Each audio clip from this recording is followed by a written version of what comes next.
parametric, those definitions are different.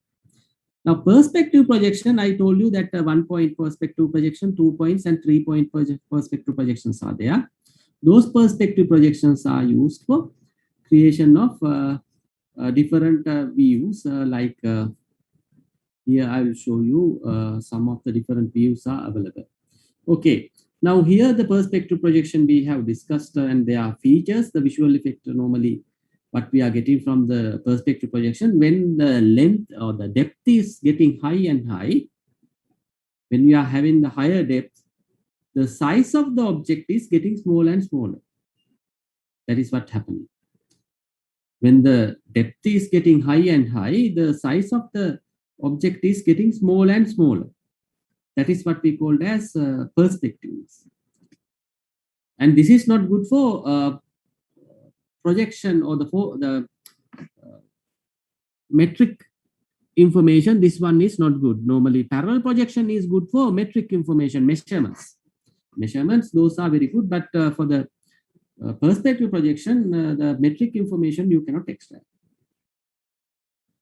And this is, you can see 1-point projection, 1-point perspective projection. And here you have this 3D perspective projection. Now, in this one, you can see very clearly, this very big area is mapped to, this is the center of projection, COP. This is COP.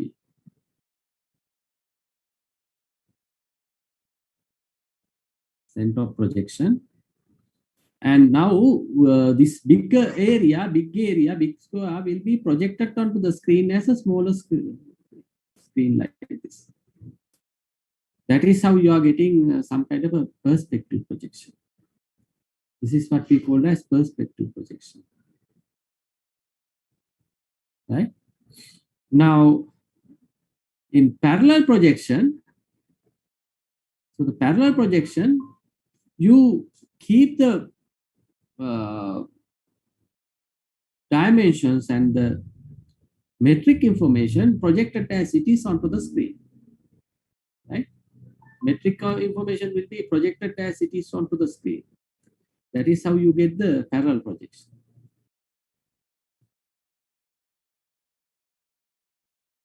Let me somewhere here. Okay.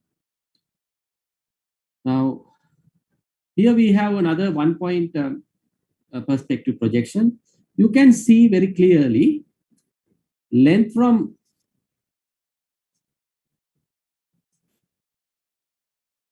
let me go to the control.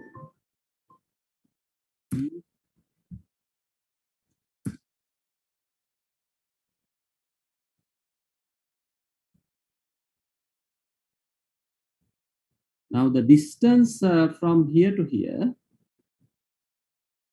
is equal to the distance from here to here.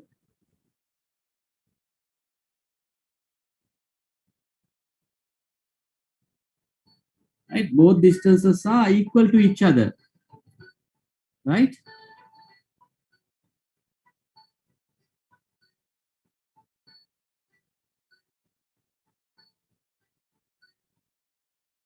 Right? Both distances are equal to each other. But the sizes are different. The sizes are different. Sizes are different. These distances are equal to each other, but the sizes are different. Here, for example, from here to here, the metric manner, these two distances are equal. If it is 50 meters, here also it is 50 meters. But in the visual, here distance and here distance are different. That is the perspective projection property. When the depth information is increasing, or the depths are, the depth is increasing, when the depth is increasing, the projected size is also decreasing. When the depth increases, the projected size will be decreases. Right? Projected size or the distance will be decreases when the depth increases. So that way,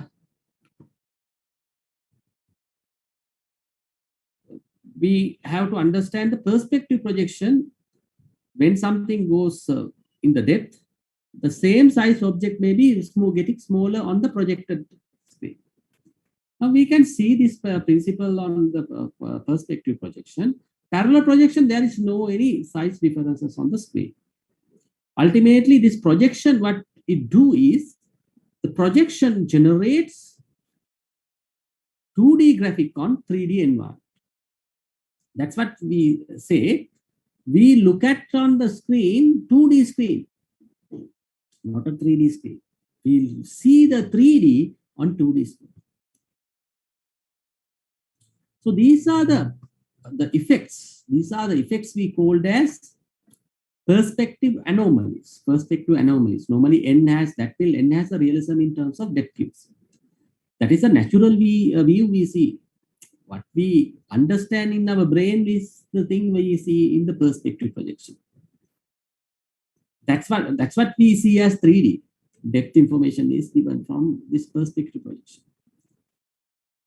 In a 2D graphic, picture එක අපි 3D දකිනවා මේ projection එකේ. So the distort actual size and shapes. The size and shapes are distorted. No metric information possible. The sizes, the real sizes cannot be taken. Perspective foreshortening happening. That means with the depth, the size of the object may be getting smaller. And vanishing points are there. Vanishing points where lines are not perpendicular to the view plane normal. So lines are not perpendicular to the view plane normal. So that type of things are there. And view confusion is available. For example, upside down objects, right? Upside down objects are also available.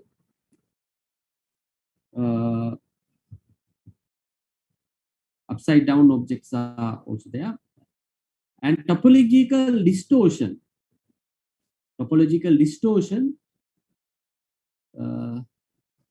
is possible at, like, projection to infinity, those type of stuff also.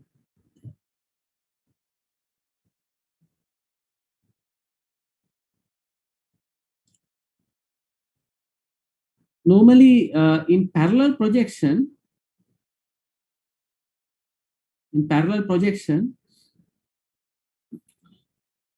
the projectors, these are projectors, right? Last time also we discussed those things. These are projectors. Here the lines are projectors. Those are parallel to each other. Those are normally parallel to each other. Let me remove this my video because I'm looking at somewhere else and tell you.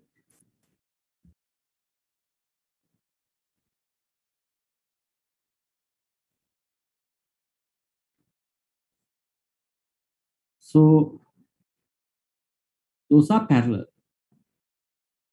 And those are sometimes, if it is orthographic parallel projection, these angles are going to be 90 degrees. These angles are going to be 90 degrees on the screen. Orthographic parallel projection. Orthogonal projection. Now these are isometric, diametric, and trimetric, and those things you can go through and understand what we discuss about oblique and orthographic parallel projection. We have discussed about it. Now here you can see the parallel projection. The top view, front view, and side views are there, and these are the things we had in the 3D Studio Max. 3 views of the same graphic. Right? Top view, side view, and front view. Now, first thing what we are going to discuss is orthogonal parallel projection. Orthogonal parallel projection. In orthogonal parallel projection, today I'm going to share a different screen because it's helpful for me to draw the things very simply by using my iPad. But the charging is not happening here for my iPad. That is the problem what I'm having. So when we take the orthogonal parallel projection, now here we say this is the screen. The red color one is the screen. And here we have some kind of a point. Some kind of a point is there. This is P, X, Y, Z. And from Z axis, for example, this is the X axis, Y axis, and Z axis. Now the center of projection of the parallel projection, where are we keeping that center of projection?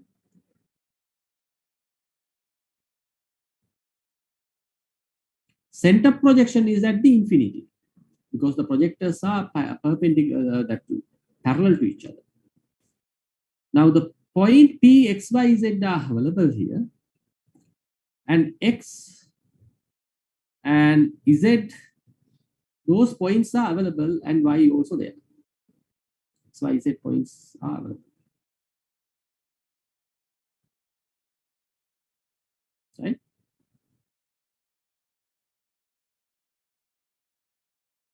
So X, Y, Z points are available there. Now, when we have this projection plane, in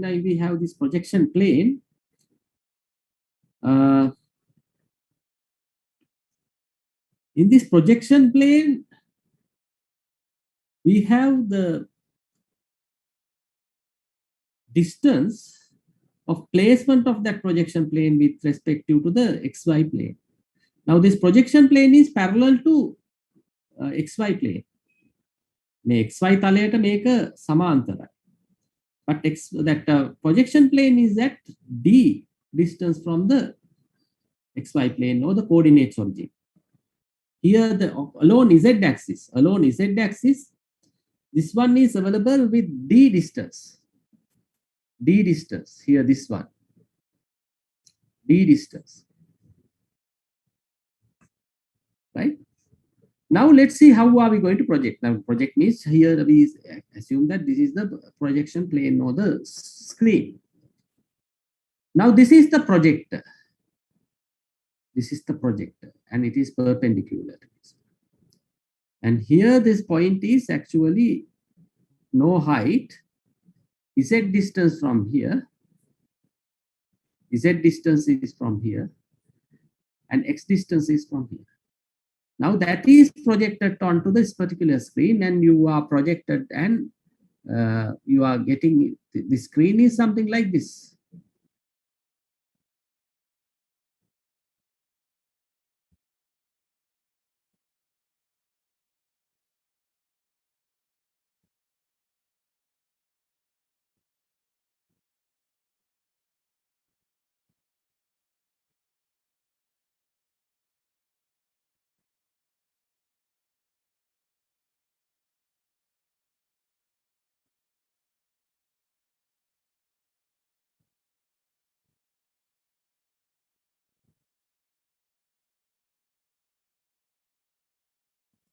Right?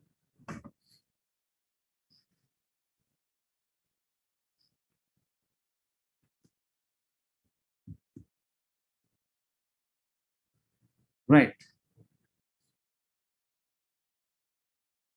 So here, this projection plane or this line is on. This line is also on. This line is on this particular projection plane, and here you can see the projection is happening in this line.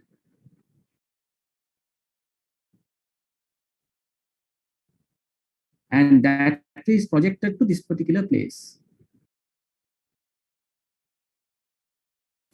Now that projected place we take as P dash, X dash, Y dash, Z dash. Now here the height X, height Y and the distance X here.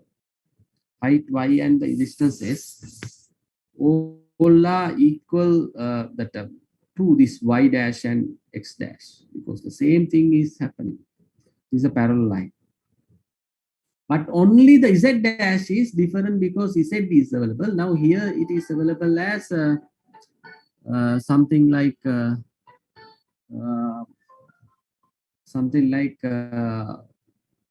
location D distance from here. D distance from here.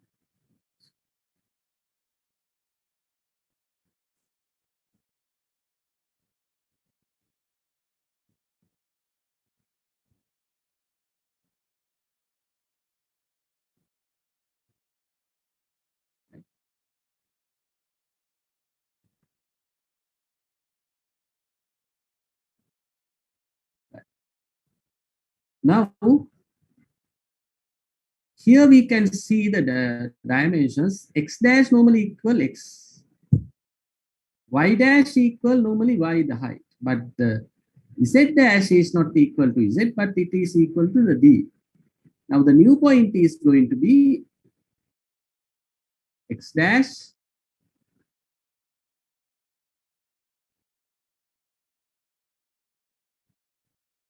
equal x,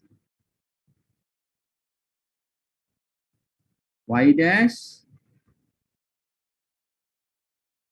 equal y, z dash equal d.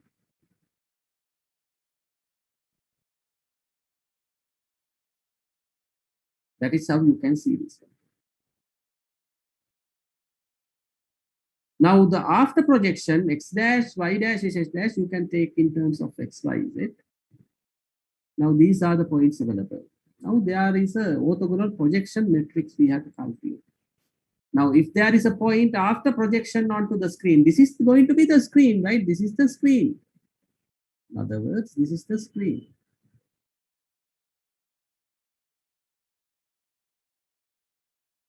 I try to minimize the things what I draw here because it's 1% to 14. I have whiteboard here also here, but sometimes it's not projecting onto the screen. Now, ultimately, what you can see is that x dash, y dash, you got xy and z dash equal to d, and finally you can get the projected point x, y, d. Now let's see the projection. X dash equal x, y dash equal y, z dash equal. Now this projected p dash, we can take this one as p dash.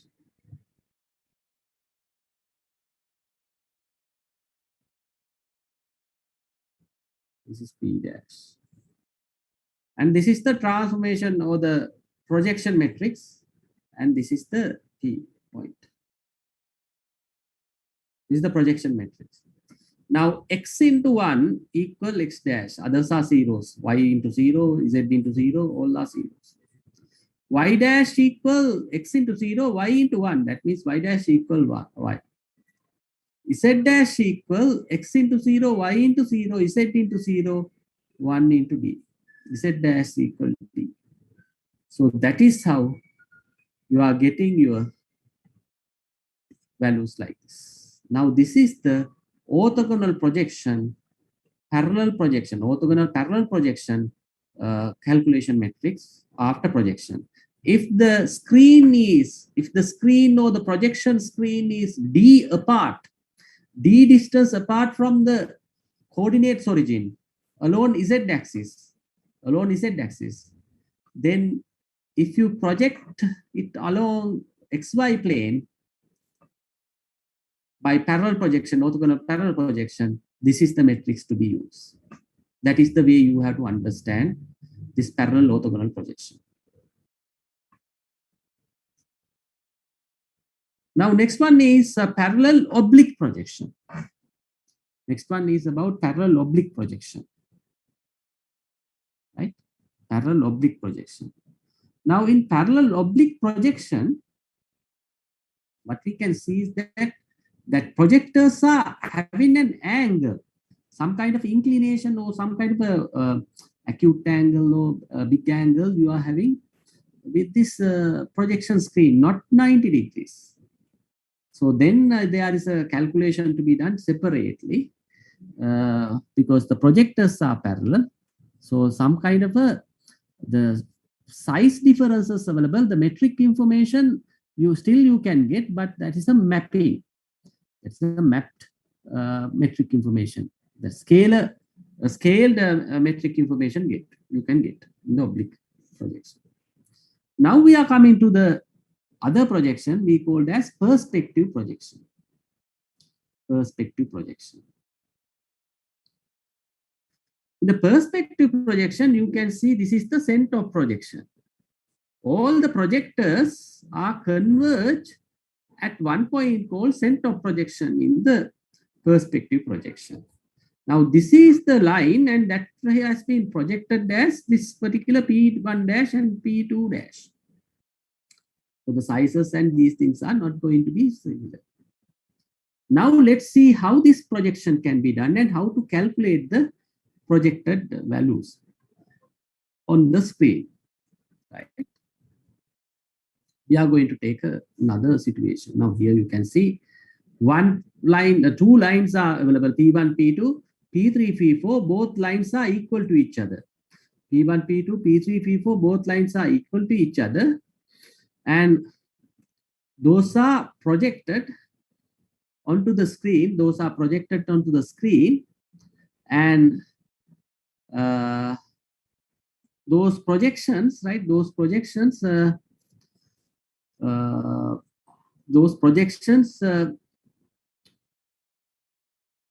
we have different sizes. P3 dash, P4 dash is bigger than P1 dash, P2 dash. Because this one is smaller, this one is higher. Because this is far away from the screen than the P2, P3. Make a ready, make a thing in me. Make a hinda, make a podiata project, no, make a high yellow project. So these type of things can be observed when we are working with center of that perspective projection. Here we have the center of projection. This is the view plane, no projection plane. This is the projection plane. Normally we call them as a view plane, and that is the projection plane. Now let's see how to calculate after the projection, the point location on the screen. How to calculate the point location on the screen. Now there is another thing I want to say. Here in the parallel projection, after the projection, it is a two-dimensional graphic, right? After the projection, that is a two-dimensional graphic, planar graphic, picture. The D distance is not a matter you have to save because it's nothing. And only X and Y will be projected, and you can have that XY location. That is the two-dimensional graphic location or pixel location. මෙතන තියෙන point එක මොන pixel එකේද තියෙන්නේ කියන එක බලා ගන්න තමයි මේක project වුණාට පස්සේ x, y කියන location එකේ තමයි තියෙන්නේ කියලා කියන්නේ pixel එක. Therefore, the pixel which is available on x, y will be given the color of this particular point. That is how the parallel projection works. Now in the perspective projection also, if you have some kind of a colors for this particular point, the same color will be projected here and marked here. That's how it's going to happen. It will be projected like that and marked like that. Right? That is what you can see. Now let's see how the perspective projection works. Now we can see how the perspective projection works. Now the center of projection, here we have the origin.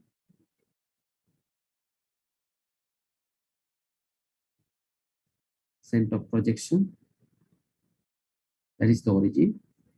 And again, with respect to the coordinates origin, now here we assume that center of projection is at coordinates origin.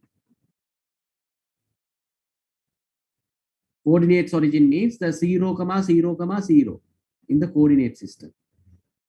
Bindu, bindu, bindu lakshe, ekyanne moola lakshe. That's coordinates origin is the center of projection. Now screen is the screen.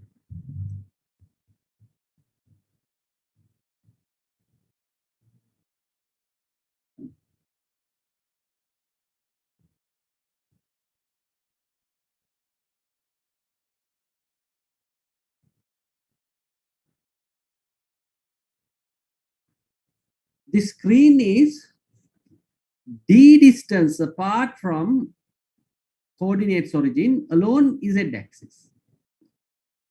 D distance apart from the coordinates origin alone is z axis. This screen. Now this point P is available. Now point P, we are taking only one point here because that is happening to the other all points, right? That's what you have to understand.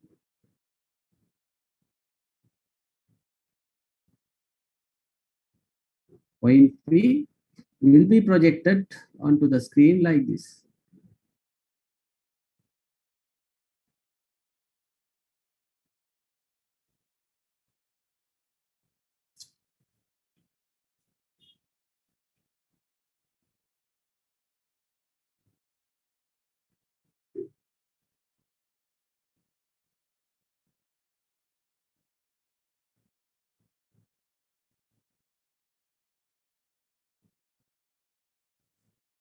Right?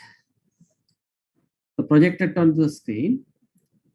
Now, again, we are calculating what is now the x-axis is height, y-axis is this direction.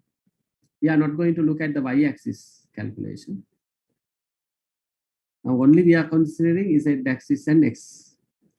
Now, let's see, this is a kind of a way we can see the point is projected from here. Now, y is also available. For example, there is the same way you can take the y, x. So x is the height from here to here. X. And we are going to project it. Now it's like it's projecting onto the screen and with an angle, and that goes to the center of projection. Now here we can see there are two triangles available. One is here, if you consider this one as O, OP dash, and here the point, triangle. OP and here another triangle.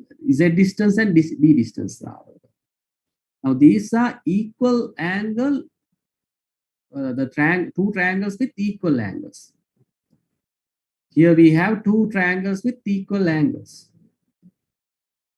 Okay, two triangles with or we can say that as similar triangle available. Similar triangles. In that sense,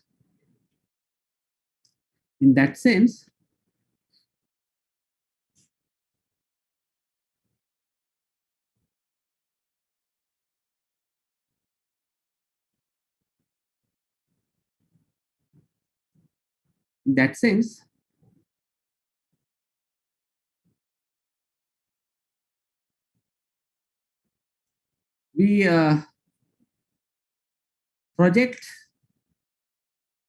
this P dash and we try to obtain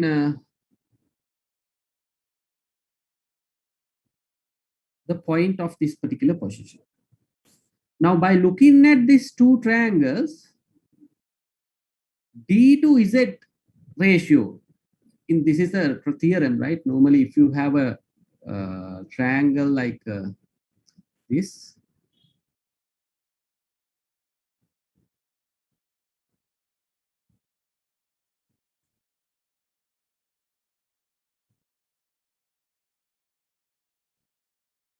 the distance here to distance here ratio normally equal to the distance here to distance here ratio.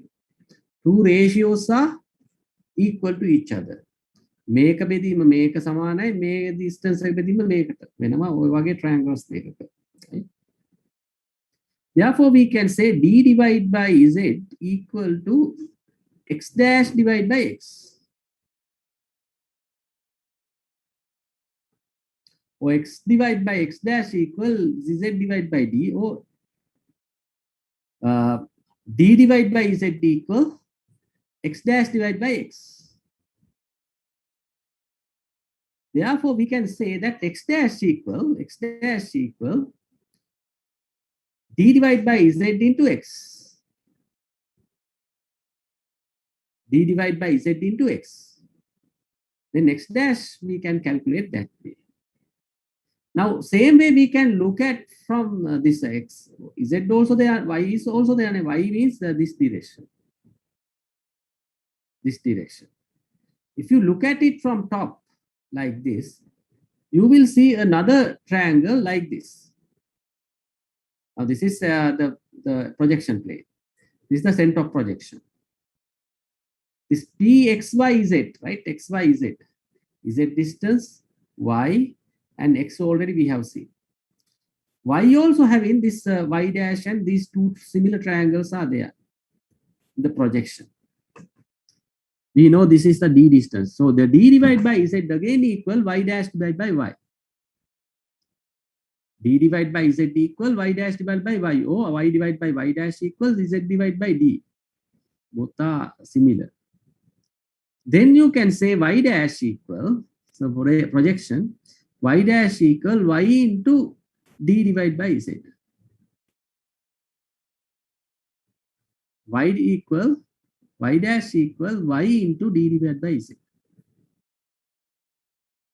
That way you can see the calculation of Y and Y dash. So Z is normally going to be the D, because it is D distance away from, because Z distance, the depth information will become null, because you are projecting it onto the plane. මේ screen එකට තලයටනේ ගන්න. එතකොට තලයේ Z අගය හැමතිස්සෙම D වෙනවා. Z අගය, Z distance අගය D වෙනවා මේ තලයේ. Therefore that D distance is always the same. D distance is always the same.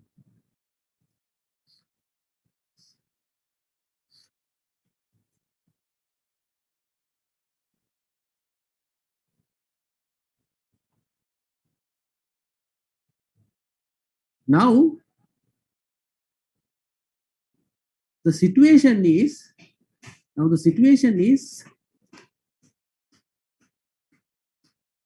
X dash, Y dash, Z dash, and 1, all these points are there.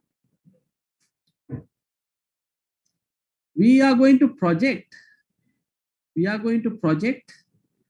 and get the new positions. X dash equal X into D divided by Z. X is multiplied with D divided by Z. We know what is the Z point of the polynomial. And then if we know the ratio, that can be kept as a kind of a value. And then Y dash equal D divided by Z into Y. Right? D divided by Z into Y. And Z dash equal D, because no other point. All the Z points are going to be D. This is the perspective projection matrix.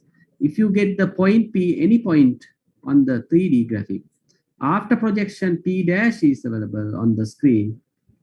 Actually here we can diminish this Z dash, because Z dash is a constant, always on the screen. It's a constant, therefore X dash, Y dash is the one.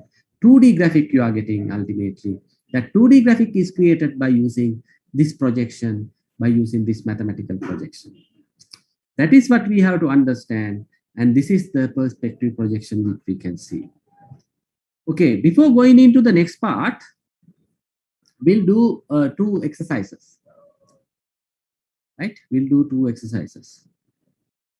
Are you listening to me? Hello, you can take down. Hello.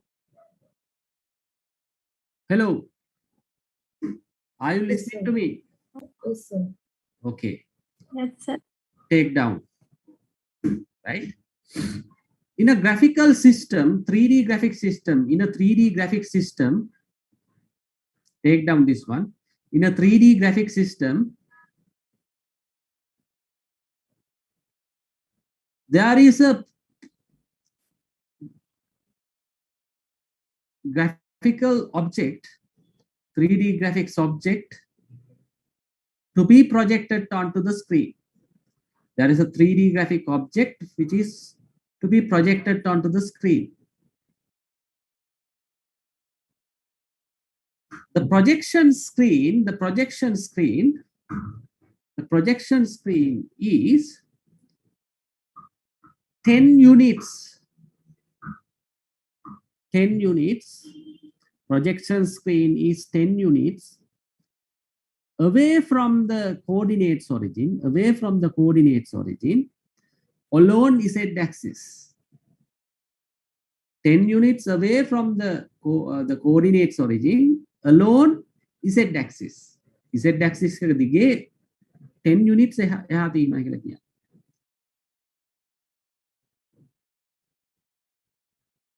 If there is a point on the object, with coordinates 20, 35, 15, 20, 35, 15,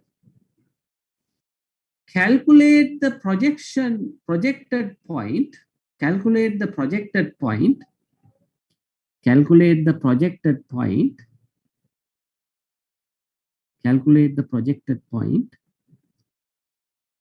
one from parallel projection, two from perspective projection. Within brackets in the second one, take the center of projection as coordinates origin.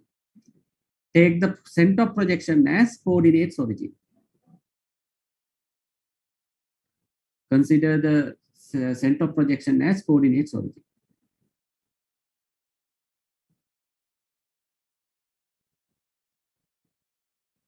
Okay?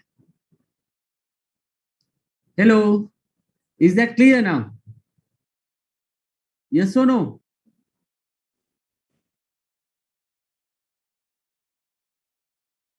Hello? Where is this? Yes, sir. Have you all taken it down? Is there anything missing? No, sir. Okay. Do it very quickly.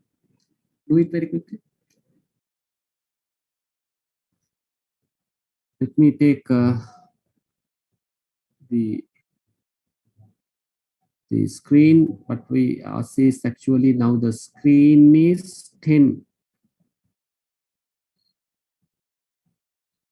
From the center of projection or whatever the coordinates origin, you have z-axis.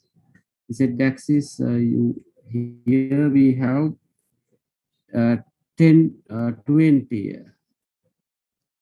No, 10 apart, right, on z-axis. This is going to be 10.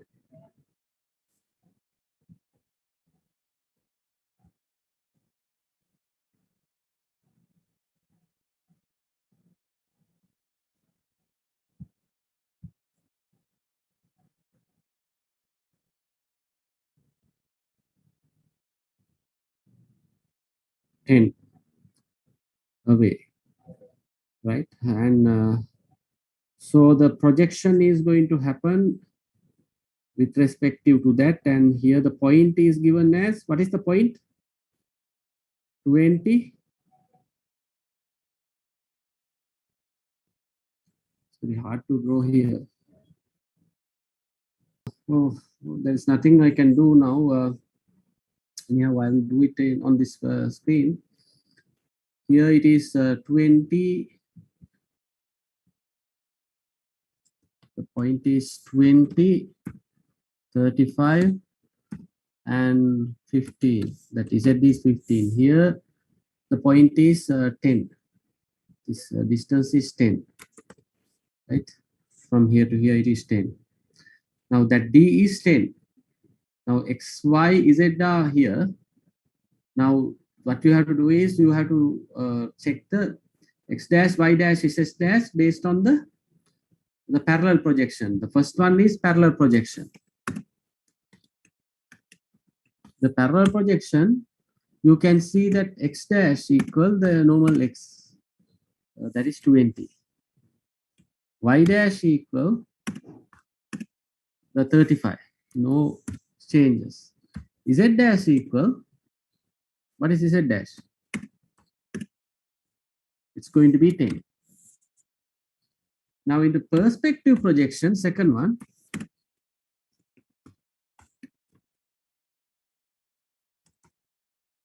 perspective projection, x dash is going to be equal to x into d divided by z.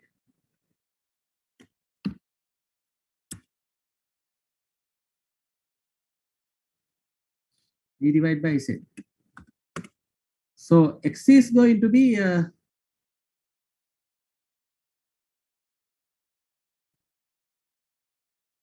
x is going to be 20 into d is going to be 10 and divide by 10 divided by d divided by z is here 15. 50. Then here it is 3, here it is 4, and 4 into 40 divided by 3. So x dash equal 40 divided by 3. Right, now we have to round it off and round the value and get the pixel location integer value. Y dash equal, again the same thing, y into d divided by z again. So what is y? Y equals 35 into d means 10 divided by z means 15. So here 7 divided by 3 into 10. 70 divided by 3. Ultimately it is 70 divided by 3. That is the position. Now what is the z dash? Z dash is going to be the same value, right? That is 10. Z dash is equal 10. Z dash equal 10 because that is the screen location. No change is going to happen. So that way you should be able to do the calculation and find, and the matrix form also you can do the same calculation, right? That's what I have shown here. Is that clear and understood? Yes or no? Yes, sir. Okay. Now with that we can understand how these operations happens in the 3D projection, right? 3D perspective projection and parallel projection both. How these things can happen, we can understand now. Now, the other thing is when we are doing the projection, right? When we are doing the projection, now in the parallel projection, you can see the back plane and front plane is available, and it will, with these projectors, all the projectors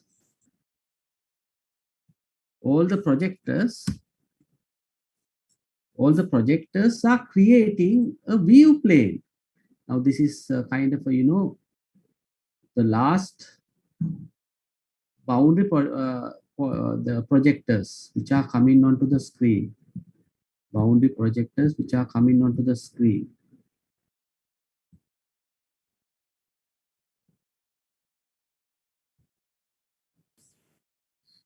Right? Boundary projectors which are coming onto the screen.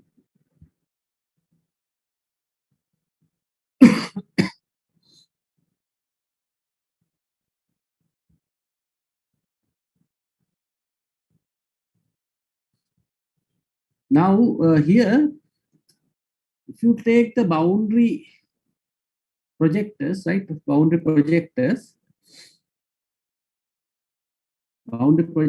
which are projected onto the screen,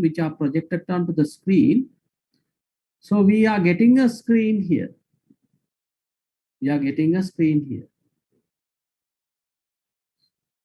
Then that projectors, the boundary projectors will create a environment called view volume. That creates an environment called view volume. Right? That volume defines what are the things you can see, because these are the boundaries which you can see. The outside these boundaries you cannot see anything on the screen. This is the screen. Outside that you cannot see anything. Now all the boundaries which you can cover from these projectors. These are projectors. These are projectors. Now this is about orthographic parallel projection or the parallel projection. That boundary projectors are covering some volume. Boundary projectors are covering some volume. That volume consists some points. That volume consists some points. That volume we called as the view volume that we can see through this particular screen. Those are the only things which you can see. Anything inside this box you can see. Outside that box you cannot see. That is what we call as view volume. Is that clear and understood? Yes or no? Anything which are inside this box you can see, outside you cannot see. That is the boundary defined by the projectors. Now all the projectors which are inside this view volume you can see. That means points. So the rear plane and the front plane also there. These are the things which you can see on the screen. Other things you cannot see.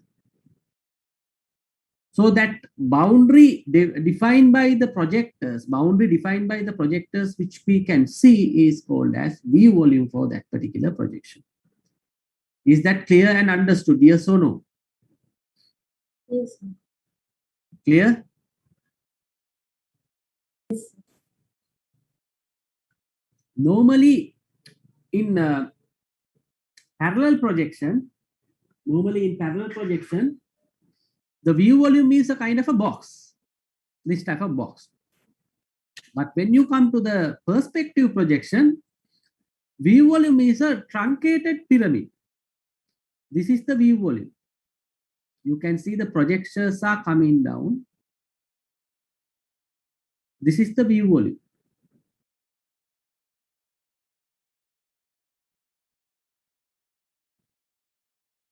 Truncated pyramid.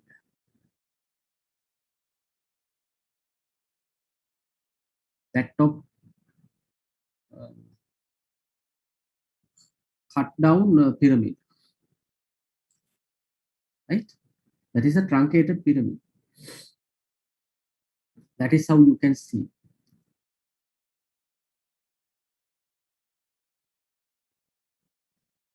So anything inside this truncated pyramid you can see on the screen. Anything outside that truncated pyramid you cannot see on the screen. That's why we call that one as a perspective view volume. The perspective projection, we are getting this type of truncated pyramid. And here we have the center of projection. Is that clear and understood? Yes or no? Yes. Okay. Now already we have seen the 3D weaving pipeline. What are the transformations happening from the definition of the point cloud, the points which are on the memory, those are 3D points.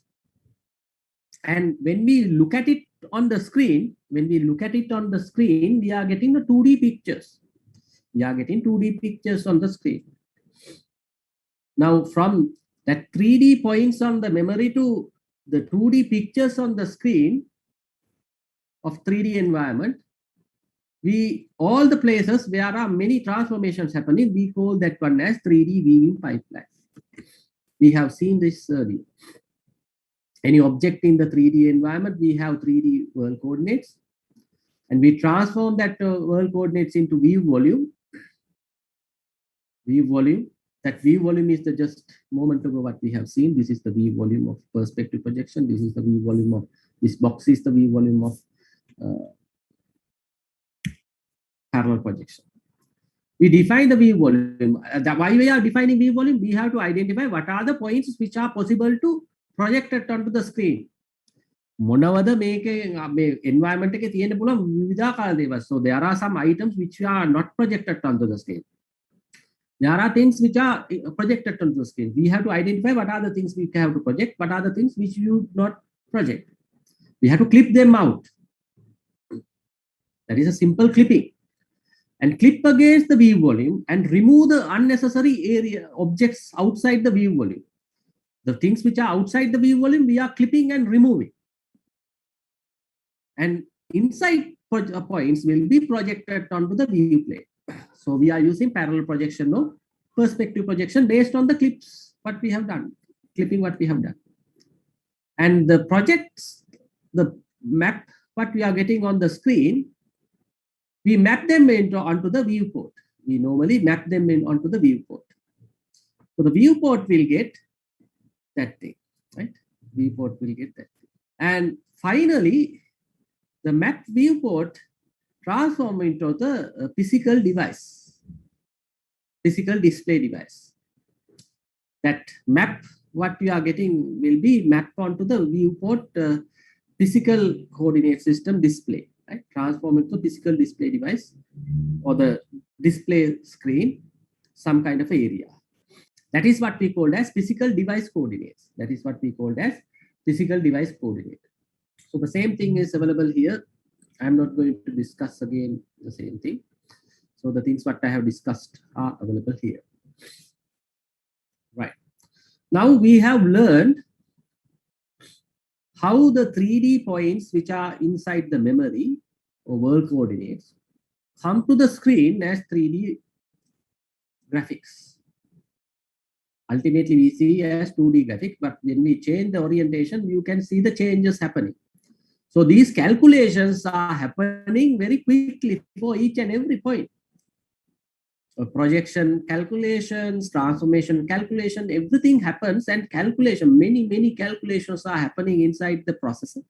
Normally that's happening nowadays in the graphical processor, graphical processing unit, your GPU.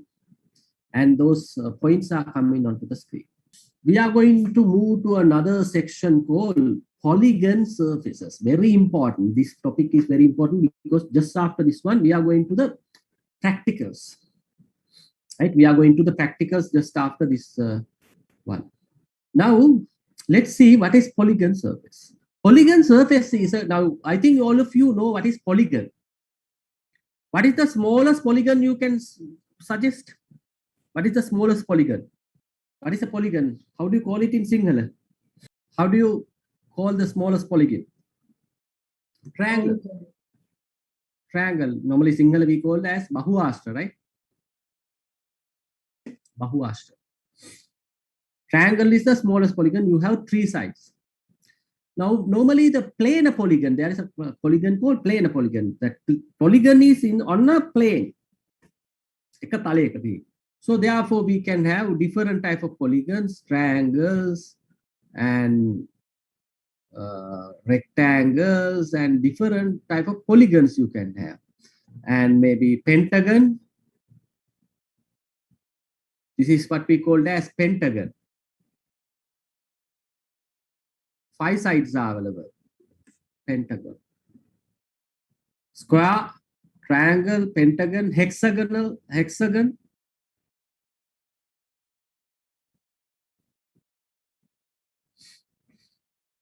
Six sides are there. Octagon, there are different sides at all. Now, the polygon does not mean that all the sides are equal to each other or anything, right? Those are different, but there are special situations. You have these sides are equal to each other, and the rhombus and different polygons are there. And now these can be planar polygons. Planar polygons means one plane. This all the sides are available on one plane. එක තලයක තියෙනවා මේ හැම side එකක්ම එක තලයක. Those are we called as planar polygon. Now someone from here may ask, what is this polygon and what's the importance of polygon to this one? Actually, we can represent the surfaces on the screen, surfaces on 3D graphics. 3D surfaces can be represented by using polygon surfaces. Now, if we have some kind of a surface here, the plane here, the surface, this is a planar polygon surface. This is a surface, right? Planar polygon surface. Now, how can we create objects? Yes, objects can be created by using these type of planar polygons. That is one way of representing 3D graphics. Understand this thing very clearly. We have we have already, we have sides on a plane and the surface is there as a polygon. Now we know that these polygons can be joined together. Now the polygons are having certain items. Now if you take this type of polygon, here in any polygon you have certain properties. These are going to be points. Normally in the polygon surfaces, we call these points as vertices. Right? We call them as vertices. Those are the coordinate points. And those are vertices. And these are called as edges.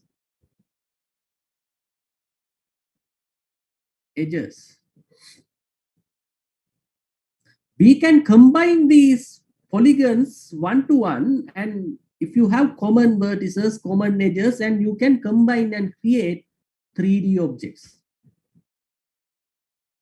So what we have to understand is one of the modeling method what we are having in 3D graphics is polygon modeling, and that is the basic cartoonish graphic creation modeling method, polygon modeling. Have you done polygon modeling in your Maya? Yes, sir. In Blender. In the Blender you have done it? Yes or no? Yes, sir. Okay. Now here you have to understand the theory behind it. How this polygon modeling happens and how these polygon objects are stored in the computer system. You have to understand, right? Polygon objects are available in the system. You have to understand that. Now in the polygon modeling, what I'm using this polygon representation. Now understand, polygon representation is one way of representing 3D graphics. Only one way. There are many other ways available. Spline representation, and there are many other representations available. Right? Understood? There are many other representations available. Nerve representation, spline representation. We will learn about them later. But to understand how this 3D graphics data, how this 3D graphic data stored in the computer, this is the simplest and very easy way to understand. Now this planar polygon has some vertices and edges. We can combine these type of polygons, P1, P2, P3, like multiple polygons, and create an object. Now let's see how can we create that one. Now here you can see some kind of a 3D object, wire mesh is available. These are polygons, right? You can see multiple polygons, planar polygons are combined together and creating these type of objects. These are polygons. There may be rhombuses, squares, and maybe triangles, many different parallelograms, and different things can be there. So different geometrical polygons can be there. And combining them, you can see common vertices are available for multiple polygons. Edges and vertices are creating these polygons. Now, ultimately, you have to understand these polygons are made of vertices. Now let's take down like this. Objects, now in the polygon objects, right? Polygon objects like this. The object is the full object. Suppose that cone or the sphere, cone or sphere is created by using polygons, set of polygons. Those polygons are made of edges. Now those edges are made of vertices. Those vertices are made of coordinates, X, Y, Z coordinates. Okay. Now that is the graphical 3D graphic hierarchical representation of polygon representation, polygon surface representation. Polygon surface is represented by using planar polygon, and those polygons are creating graphical object. And when you go down, then you have this polygons are constructed by using edges. Edges are constructed by using vertices. Vertices are constructed by using coordinates. Ultimately, you have 3D points and coordinates. Those are the fundamental building blocks of creating 3D graphics. Now here you can see planar polygon representation. You can make it maybe smoother and different things can be given.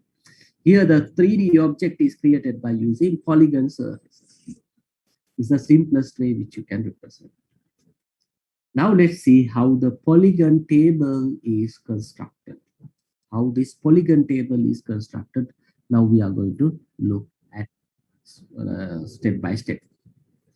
Now here we can see one particular object is available, that big object, this object. This object contains two polygon surfaces. What are the two polygon surfaces? S1 and S2. The two polygon surfaces are available.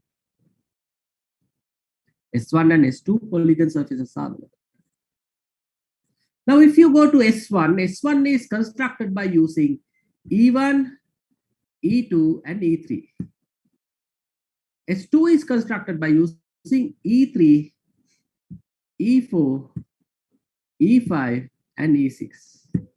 Now there are two polygons. Two polygons are constructed by using set of edges E1, E2, E3 and E3, E4, E5, E6. So those are the ways that polygons are constructed. Those are the ways that polygons are constructed.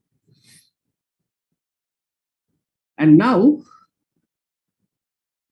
E1, E2, E3 are there, E3, E4, E5, E6 are there. Now these polygon surfaces are available as S1 and S2. Right? Polygon surfaces are available as S1 and S2. Now,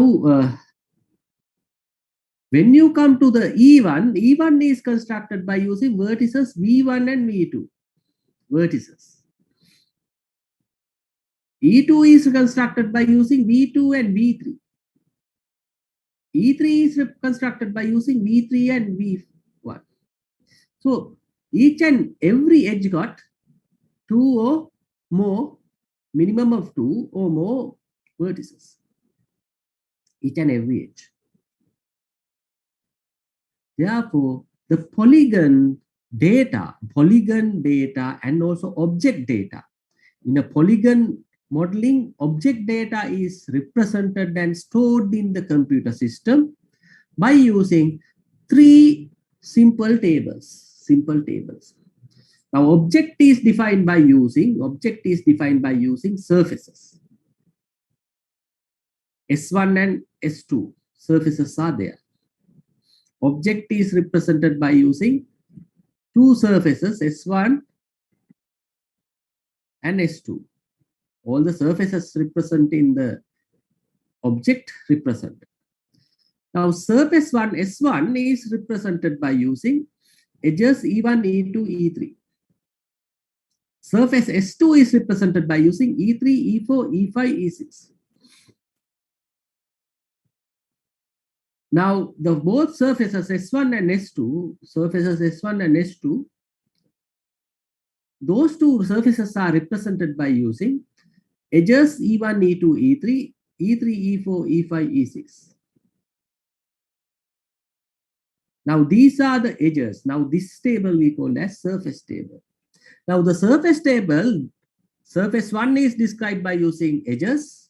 Surface 2 is described by using edges. So all the edges which is consist with inside the S1, all the edges inside the S2 represented in this surface table. Now next one is edge table.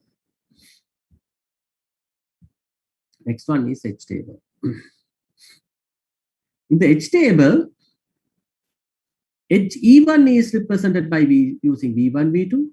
E2 is represented by using V2, V3. E3 is represented by using V1, V3. E4 is represented by using V3, V4. E5 is represented by using V4, V5. E6 is represented by using V1, V6, V5. So like that, each and every edge here described in the edge table. Each and every edge is represented by using vertices. Now, what are these vertices? Vertex table is there. Vertex table, each and every vertex is represented by their coordinate x1, y1, z1, x2, y2, z2, like that. Now you can see these vertices available here represented by using vertex table. These edges here represented by using edge table. And these surfaces represented here, represent the object file. Now the links are going from vertex to the table, edge table, edges are linked into the surface table, surfaces are linked into the object. Now you can see what type of data structure is available in the 3D graphics, polygon-based modeling 3D graphics. Right? Polygon-based 3D object, polygon surface-based 3D object. How this data is stored, you can see those are stored in 3 tables: vertex table, edge table, and surface table. Finally, object is represented by using. So that's how you can see the polygon representation. Now, ultimately, the changes when you do transformation, translation, rotations, scaling, any form of modification, the modifications are happening to these coordinates. Then the coordinates, when the coordinates are changing, the vertices positions are changing. Then the vertex positions are changing, these edge positions are changing. When edge positions are changing, these surface positions are changing. When the surface positions are changing, the orientation of the object is changing, maybe rotating, scaling, everything happens like that. Therefore, any transformation like translation, rotation, skewing, mirroring, whatever the transformation affects through these coordinates. If you can calculate what is happening to these coordinate values, new positions are there, then based on that, you can see what are the things happening to the object. So that transformations are the calculation of these positions of coordinates. Therefore, edges are described by using vertices. Vertices are described by using coordinates. Coordinate changes, vertices changes. Vertices changes, edges changes. Edges changes means surfaces changes. Surface changes means object is changing. So that's how the transformations are happening. And that is the main concept you have to understand. That's why we are calculating what is happening to a point, a single point, P, X, Y, Z. The same thing can happen to other points also. Then you can very easily calculate the new position of the object. So this is the polygon table based representation. We can see that polygon tables in the 3D Studio Max also. Now here we can see the modeling transformation like translation, rotation, here the object rotation, and scaling. All these transformations are subjected to the calculation of the points or the coordinates. What are the things happening to the coordinate x, y, z in these positions or vertices. Then if you can calculate those things, those are mathematical calculations to be done. Later we will discuss about it. Today we have discussed about projection. The same way we can do the calculation for these things in translation, rotation type of transformations. Is that clear and understood? Yes or no? Is that clear and understood? Yes or no? Yes, sir. Okay, if it is clear, then we can move to 3D Studio Max and do some exercises and start your 3D Studio Max. I have already shared this slide set on your Moodle. You can download it. Now you can see my 3D Studio Max environment. Can you all see that? Okay. Now last week we have seen, right? Last week we have seen. Now you have to start your 3D Max. Have you all got 3D Max installed in your machines now? Yes or no? Not yet, sir. Not yet. Why? You can get a license also, right? Okay. Individual license for 1 year also you can get. You can download the 3D Studio Max for education. And then I think all of you have the ID, right? Student ID. Have you got student ID with you? Yes or no? Yes, sir. So what you have to do is you have to give that student ID and upload it to the Autodesk registration site. And there's an instruction. You can take, you can see how to get the student version of 3D Studio Max, and then there are so many help instructions available, and you can upload that student ID and ask for the license. They will send a license within 24 hours. Then you can install that license to your machine, and then the 3D Studio Max is working for 1 year. Right? Okay. Is that clear? Yes, sir. Okay. Please install. Otherwise, if you cannot do it, the practical final examination, you cannot do it. Right? And your assignments are also to be done with this one. That's why I am asking to do it. Right? Okay. Now let's see. Today we are going to learn some of the modeling, polygon modeling tools. So you can see here the polygon modeling tool available already. Now let me start by showing this 3D Max environment. I told you earlier also, this is the front view, top view, and left view, and this is the perspective view. Now view volume, I told you about view volume. Only the object, for example, I'll take one more box here. Okay. Now I will do the transformation. Now the box is available. Now here the view volume defines what I can see in this perspective view. Now this is outside. The perspective view, this is outside, but in the top view, front view, left view, you can see the object. Now that is what we called as the view volume. This is a box type of view volume. The box type of view volume. Now the view volume is representing, even though that object is there, but you cannot see. That view volume define what you can see, what you cannot see. Normally perspective view, you have that frustum, truncated pyramid. There's a back end, maximum you can see. The front also, maximum you can see available. Right? View volume is that type of thing. All right. I think that concept you can understand. Next, we are going to learn the modeling and the parametric modeling you can do here. I told you sometimes earlier also. Now, when you give the 3D object and when you go to this modify, you can give the length, width, height type of sizes. And the segments also you can give maybe like 5. Last time also I have demonstrated 5. And let me show you those things, how those things are happening also. I'll put 1 here.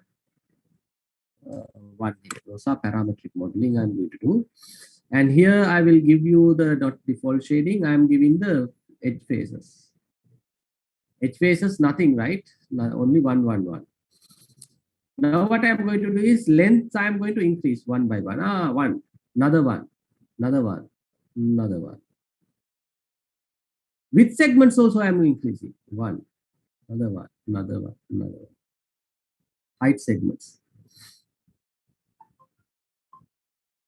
See, those are we called as the parameters which we are adding for the standard objects what you are having. Standard objects. Now the same thing can be, these parameters are different for different objects. Different objects, these parameters are different. Now I will take maybe sphere. Now we had width, height and length there. Now the parameters are different. The radius is given. I'll make it 20 maybe. Go to the modeling. I'll make it 20. Now segments 32. I will reduce it maybe. See, the segments are reducing. Or if you want to make it Smooth. Now you can see the segments. And you can go to 32 or higher and make it smooth also. And there are some parameters. You can make it hemisphere. Maybe 0.5. If I give 0.5, I'm getting hemisphere.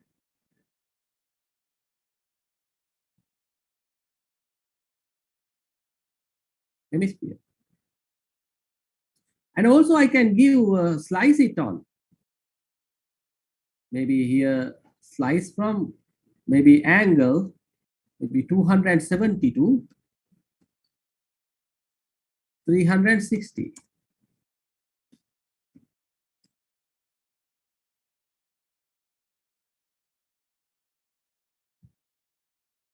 Yeah, 90 degrees of spush is there. Now you can see the top view, but you cannot see it on front view.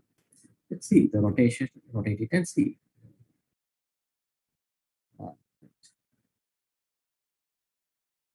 And if you want to increase it or decrease, you can see that parameters are changing. And even you can increase the hemisphere size.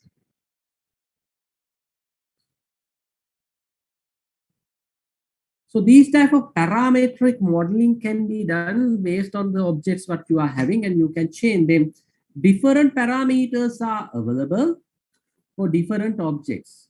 Let me take you another one. Tube. On the tube we have outer radius, inner radius, and height. These are the parameters. The cap segment is the things what you are getting here. You can see that. See, multiple things you can have. And sides also you can increase or decrease. I'll make it 32. And height, width, all these things you can change. And if you want to slice that one,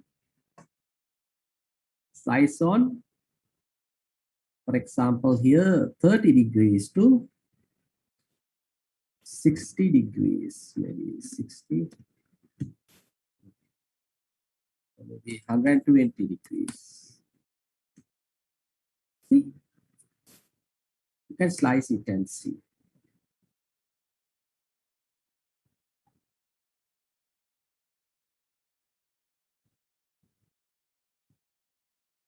Slice it. So these type of different parameters are available for different objects.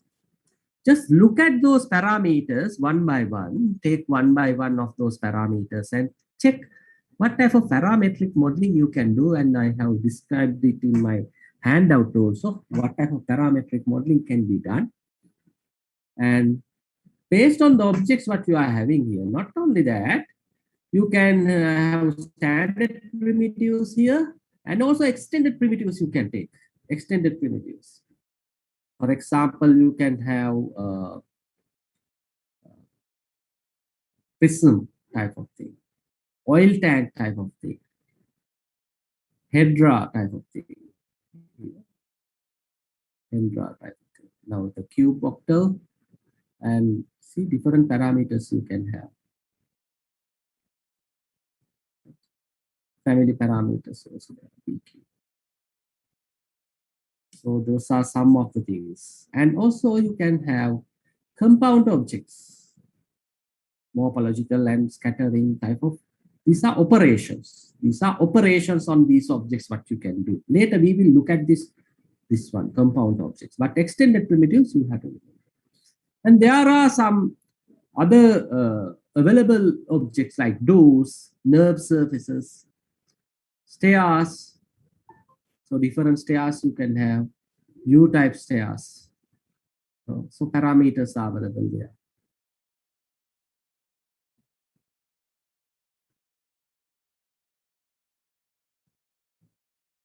U-type stair, right? You can create that staircase. And you can change those parameters, left side or paths. So those changes can be done. Box type or something.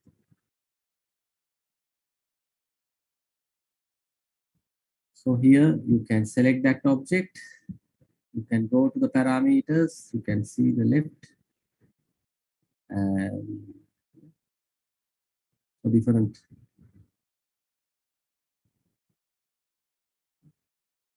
So you can add some parameters to that one. Closed, see? Box type of thing. So different items are having different parameters. You can change. So those parameters can be, you can change those parameters and you can obtain different objects. Now, those are one of the things you have to experiment by yourself, and you have to create it by yourself and see. And the modifier list I'll come later. Now I will go to the stairs, and here you can try off these objects, what type of things are the standard primitives. I'll go back to that one. I will delete it, delete these things. This one, and stairs also. That's not one. Delete that one also. Okay. Now I'll take this box what I have created. Now I want to tell you the first thing, this 3D graphic editing. What is this 3D graphic editing? Not editing, actually modeling. We are normally doing in the 3D graphics modeling. We model 3D shapes and objects. Now the thing is, why are we doing the modeling? The modeling is done because in our brain or our conceptual representation in our mind, conceptual representation on our mind, we have some kind of a idea to be generated. We have some kind of idea to be generated, right? Some kind of idea to be generated. And so these ideas are not available in the standard primitives or extended primitives or whatever the things available in these type of graphical packages. Therefore, to make it according to the way we want, we have to do the modeling. That editing we call as modeling. That type of editing we call as modeling, right? That's what we do. Now for the modeling, the first thing what we are going to do is the simplest modeling method. We call that one as polygon modeling. To do the polygon modeling, we are dealing with, to work with the polygon modeling, we are going to deal with, right? So to do the polygon modeling, to generate the dream of our mind, what we are going to do is we have to convert these objects. The nearest object we have to convert into polygon object. Polygon object. Now this is a standard primitive. There are no polygons what you can see here.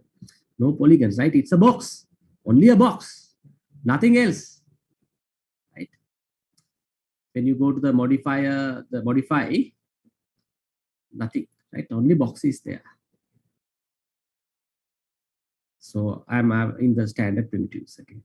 Now, this is the 2D shapes also you can create, right? There is another area. Now, this box I want to convert into the polygon. Right click on that one. Then here you have option called convert to. Right click and go to convert to. Here we have editable mesh, editable poly, editable patch, and editable NURBS. I'll go to the editable poly. That is means polygon object. Now it will become polygon object, and you can see this ribbon. This type of thing we called as a ribbon. Polygon editing ribbon is available. You are getting this ribbon. And there are many operations you can do. Now, when you go to the modifier list, you can see the editable poly is available. You can rename if you want.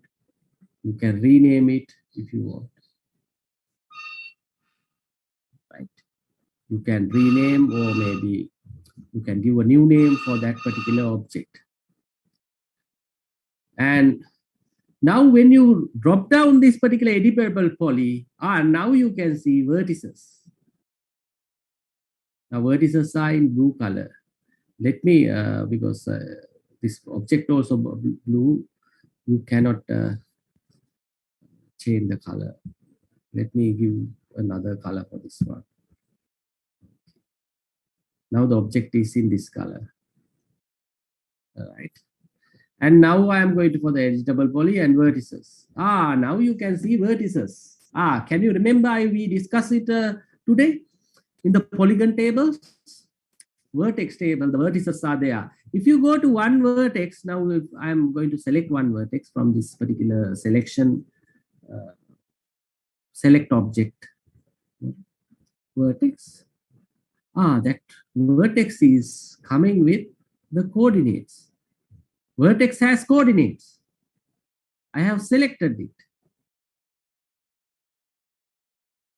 The selected coordinates are available for this one, vertex. See, the coordinates are given.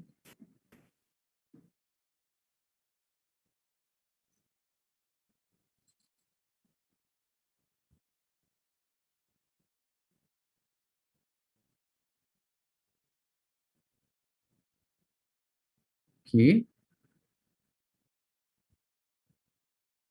I can expand that particular area if I want zoom and get that area, right? Now, if I go to the transformation, here the translation, you can see the point location. See, the point location is given 32, 37, 38. Those are the vertex XYZ coordinates, vertex XYZ coordinates. Do you understand and is that clear? Yes or no? Yes, sir. Okay. Now let me go to the next one. Edges are there. Multiple edges. You can see here. I can select edges. Now edges are defined. If I want to transform it, then the edge location is given. Edge location. One of the vertex or middle location. If you want to select multiple edges also, it's possible. For example, hold down the shift key and select another edge.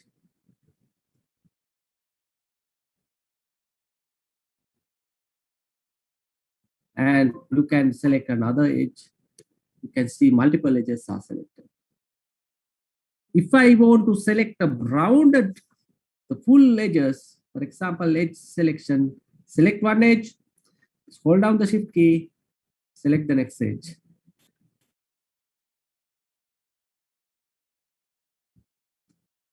And like that, you can select.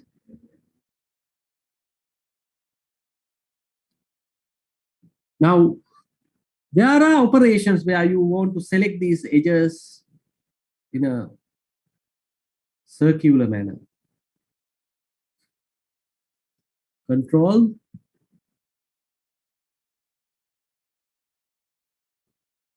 That way you can select. Or you can select one item and shift or ring. You can have a ring. So all the edges are selected in the one direction. Ring. The same way, if you want to select this one and ring, you can select that one. Now, what is ring actually? It shows you how to select this type of edges together. Now you can see that demonstration. By holding down Control key, you can select another set of things. Same way. Now edges can be selected. These are polygon surfaces. Now the borders are also possible. There are borders, and these borders are available, and the polygon is the best thing. Now I'm going to select the polygon, this polygon. And if I want to select a ring of polygons, I'll select the ring. So both directions is horizontal and vertical direction. Or maybe you can undo that one and select one surface, and you can select row loop like this, or maybe minus it. And ring model.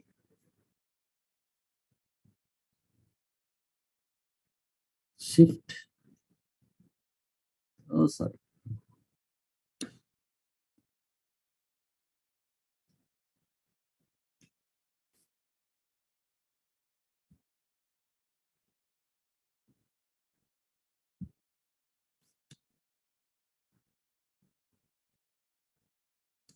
See, the shift, it will select the ring.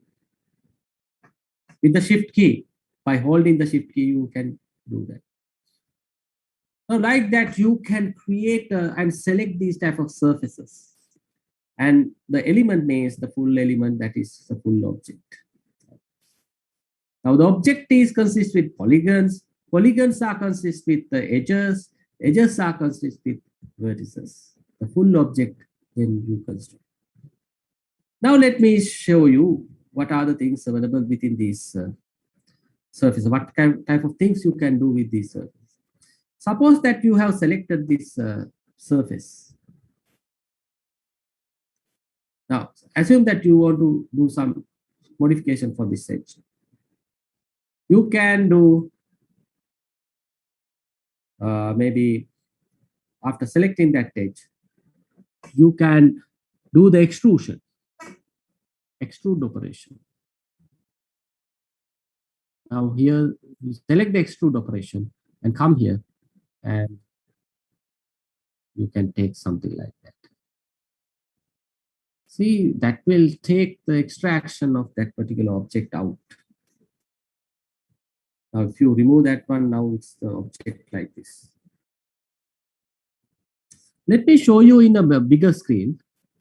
Here, I can shift to the selected screen to the bigger screen. That is maximum viewport toggle. You can click on it and go there, and again you can click and come back. Click and go there, and click and come back.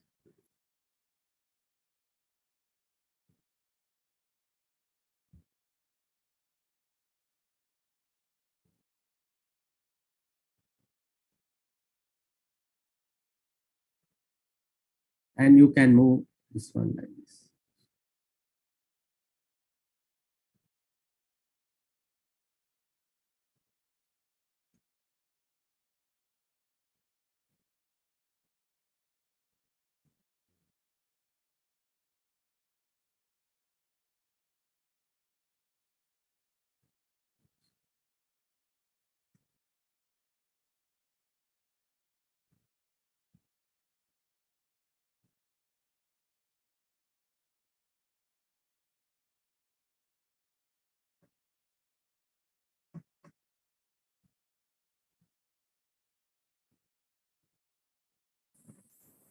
Now,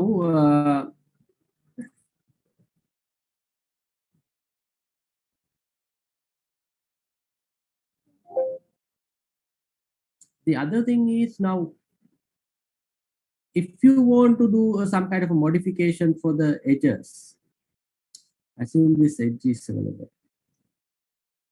You want to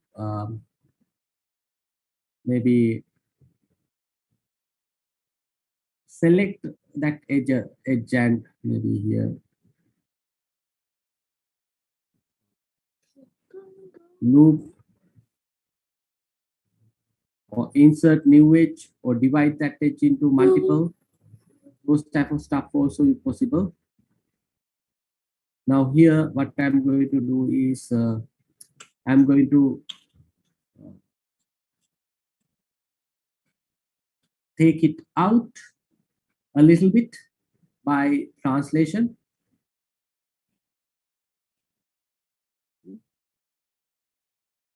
That way I can take it out a little bit.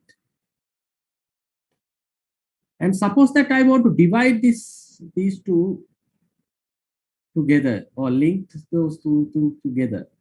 I can select the edges like here one, and also shift with the shift key I can select the other edge.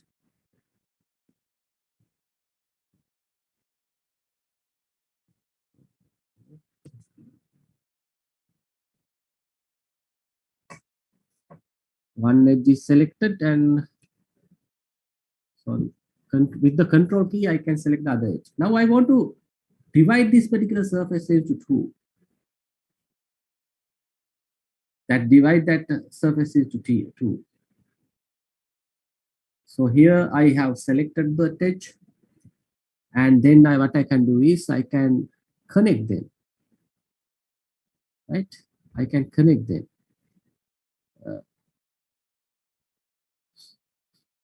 That is not the point connect.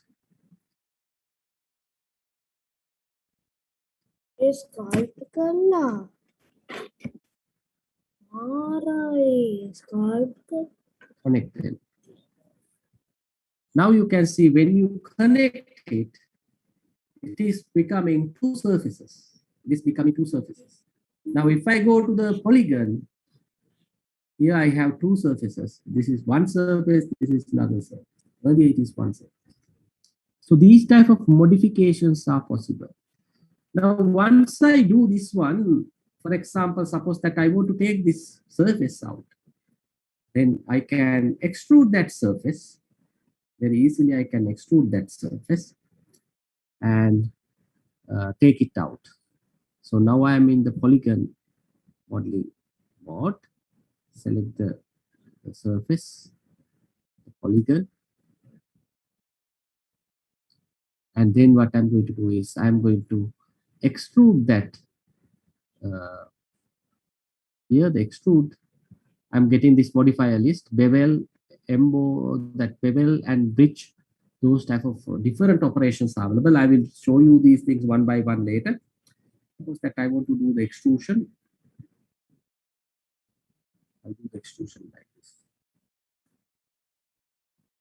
And if I want to do the bevel, the same thing I can do bevel.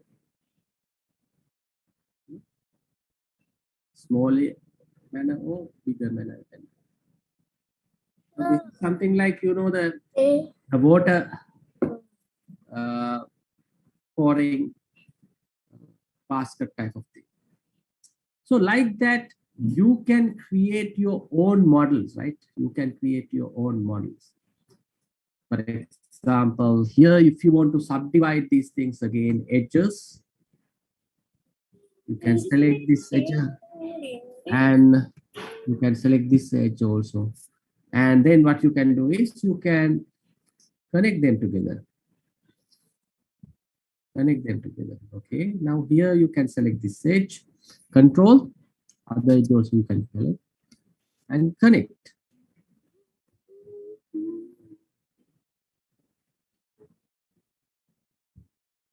Sorry. Edge selected, control edge selected, connect.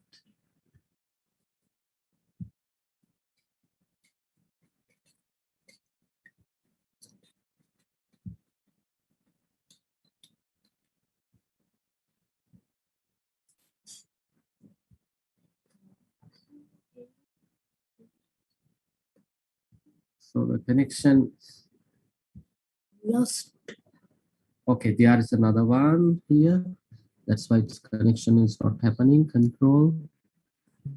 This one, yeah. This one and this one. And then we can do the connection, yeah. And this one. And this one. This one. You can do the connect.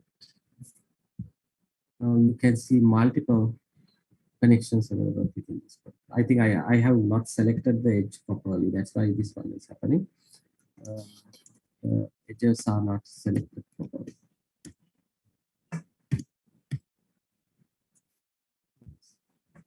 So if you have selected those edges properly, then the things are coming. When with the control, I can select these two edges. And also there are some P-connect type of operations available. P-connect.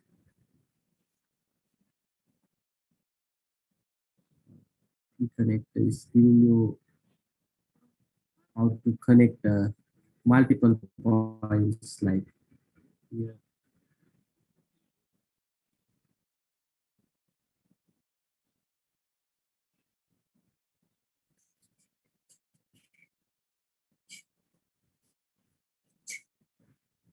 Right, connection has been done.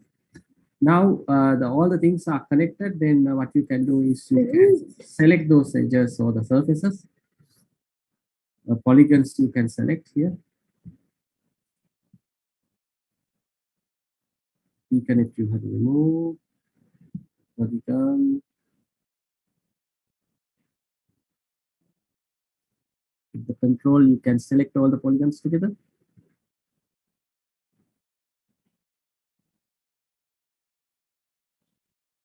Now you can take it out if you want, or the bevel, emboss, anything you can do. Sorry, again, control, polygon. Then you can go to the bevel, maybe.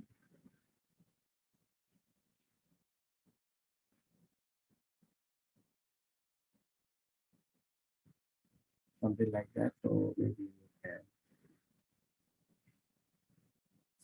go behind and do some kind of a modification like this. And once you go to the full object, again, you can do the rotation, scaling, and all the operations that you need. You can see that object and how it's look like. So these type of, there are various large number of operations are available with polygon modeling. The concept we have learned today, and also the modeling, how we can do also we have learned. Next day, we are going to invest on 3D Max more than today. And totally we are going to do the 3D Max sometimes. And then we can go for some kind of, assignment also, right? So that's all we are going to discuss today. And if you have any question, you can ask it now. Otherwise, we can stop here today. Any questions? Hello, any questions? Diniti, Fatima, Hiruni, Kishani, Rashida. Sir, Yeah. sir, is there any way to get a hold on lecture recordings? If it's possible, it would be very helpful, sir. Yes, I know. Because the thing is, when I try to, I have the recording now because I'm keeping those recordings. But when I try to upload them, because the network crashes happens because this is around 500 MB or something. No, when I'm uploading, if the crashes happen, then again I have to now upload, and because I have directly there is no method to upload to your server. Normally, what I do is I upload it to YouTube and sharing on your server. That's what I have done earlier. Okay, whatever the thing, when I get a chance to go to my university, I will upload it and keep it there in the YouTube. Then you can see. Or otherwise, I'll try to upload it from home during night time. Okay. Yes, sir. Okay, sir. Thank you. Okay. Any other questions? No, sir. Anything else?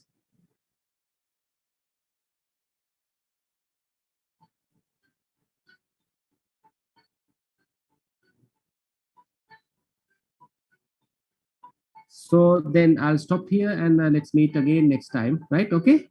I'll stop here. Okay, good night. Sir. Thank you, sir. Good night. Good night.